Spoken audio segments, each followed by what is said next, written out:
Your project panel looks like a trash folder. Clips everywhere. No bins. You're spending like 5 minutes just trying to find one file.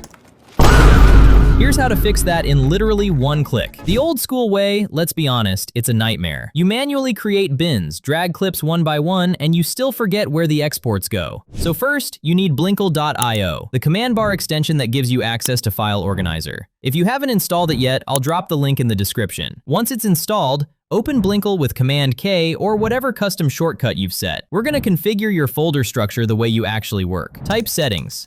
Click on it, then scroll down until you find the File Organizer tab. Now all you have to do is set up the bins you want. Click on Root, that's your main folder. Hit Add Subfolder and name it whatever you want. So I'm gonna call mine Video Rushes. Type the name, confirm it, click Add File Identifier, and select all the extensions you want in that folder, like .mp4, .mov, you know, the usual. If a format isn't listed, you can just type it in manually, like .webm for example. And here's a cool one. For your nested sequences, you can add a name pattern directly, so they automatically get sorted into their own folder. Like this. Just do that for all the folders you want. I'll leave my structure on screen so you can copy it. Once that's done, this structure gets saved, and you can apply it to every single Premiere Pro project from now on. Go back to the BLINKL command bar, type Organizer, click Organize Files, and that's literally it. Go back to your project panel. Every asset is sorted. Video, audio, images, sequences, each one in its own bin. You didn't touch a single thing. Install BLINKL for free. File Organizer is included,